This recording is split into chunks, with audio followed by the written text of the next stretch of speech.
Hey folks, this is Shano, your DM for the Killing Floor campaign.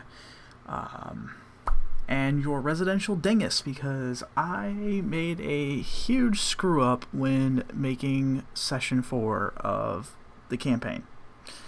So, quick backstory, when I was making it, the session was going very well, and by the end of it, I went to take a look at the footage once everybody went off to go to bed and everything, and I realized that the audio was not recorded.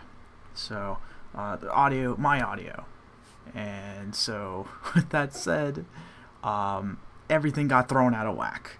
However, the session itself is still pretty fresh within my mind, so I can go ahead and give you guys a more extensive recap about what happened.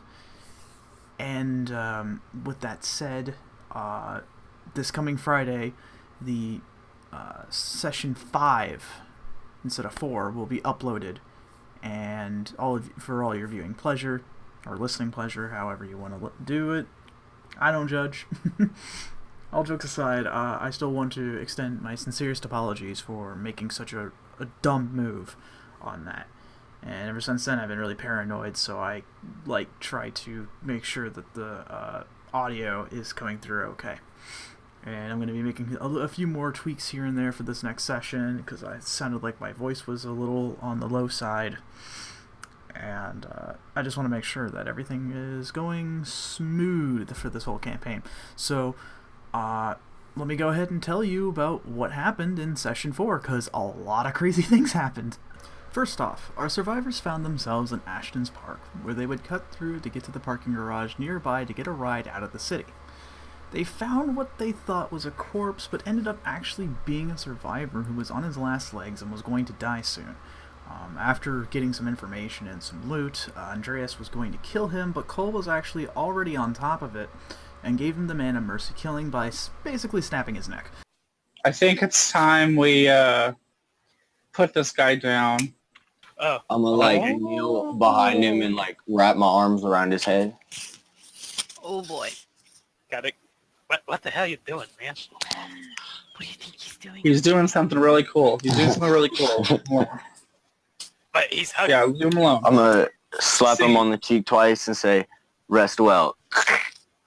Yeah, that's exactly what I thought. Afterwards, all hell broke loose when the party encountered their first Scrake, along with a couple of crawlers, just to, spice things up a little bit. Afterwards, during this fight, it raged on for a good while. Shots were fired and missed quite a lot, but in a crazy turn of events, Andreas was the one who actually made the killing blow to the massive monster by rolling nothing other than a nat 20 with the tiny little medic pistol. With that, he channeled his inner gangster and gave it the good old kill shot. Now I'm gonna give him the bang bang. Oh, Nice. Oh my gosh, guys. Yay! Beautiful. This is what happens when you give a healer a gun. No more healing. Only murder.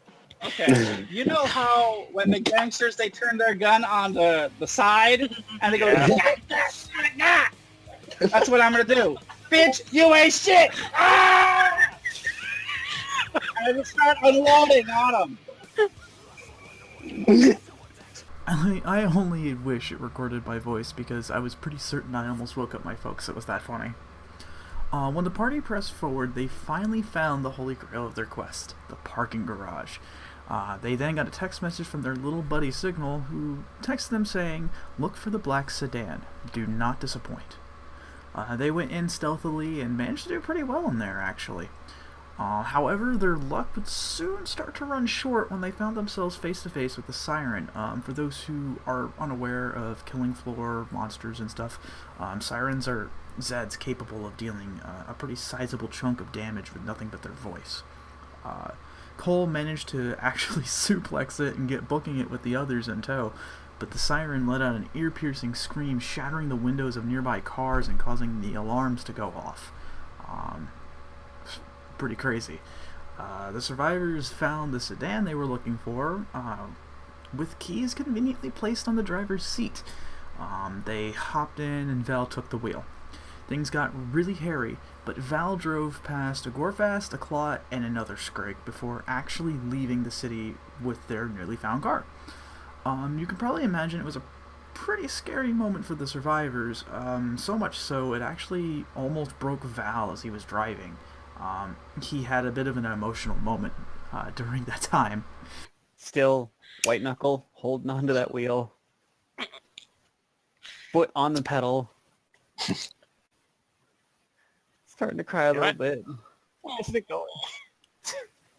You know what? Well, onward and forward. Pansy. I just fucking did. I ran over with a freaking Ben Swallow, okay?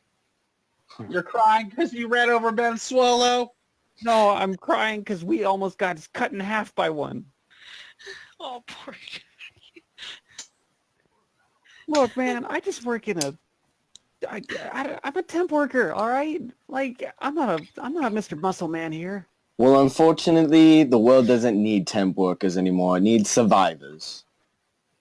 So are you going to sit here and be a temp worker in this car, or are you going to get on foot with the survivors? I feel so bad for Val. It was almost certain that their journey would soon come to a close, but in truth, the mystery behind everything that was going on was actually starting to unravel. The car ran out of gas and the group had to pull over to some nearby woods, hoping to camp for the night.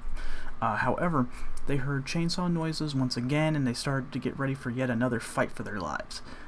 This time, though, the Scrake was fighting off someone else, it seems. A man in a very nice-looking suit with a half-mask that had glowing lights similar to how Andreas' medic pistol was designed. And at that point, the man stated his name was Doc, and that's where the session ended. Alright, and this here is the pic of Doc that I drew. It's not great, I know, but it was done after 3 months straight of basically not doing any artwork at all, and I definitely plan to do more pics of him later down the line, because I really liked how he turned out the first time, like design-wise, it worked out really well, and I've got a few more ideas of just a few more details with it, and we'll see where that leads us. And that is the more extended version of the recap for Session 4. I hope all of you guys enjoyed that, and once again, I'm sorry that I screwed up really bad with the recording. Won't happen again. And if it does, I'll just do another recap like this, but it feels so criminal because this one was a really good session. But anyhow, I hope all of you enjoyed it. If you did like these campaigns that we're doing here, it'd be very beneficial if you shared it with your friends and stuff. You know, people who are into D&D or maybe into Killing Floor and RPGs and stuff, you know, you can go ahead and share it with them. So far, we've gotten some really positive feedback for this, and I'm very grateful for that. I'm very happy that a lot of people have seemed to, a lot of people to me at least, seem to really like this. So with that said, I'm going to go ahead and cut it off before I start rambling. I'll see you all next time, and I'll just look forward on Friday when the next session comes out. Alright, see you guys around.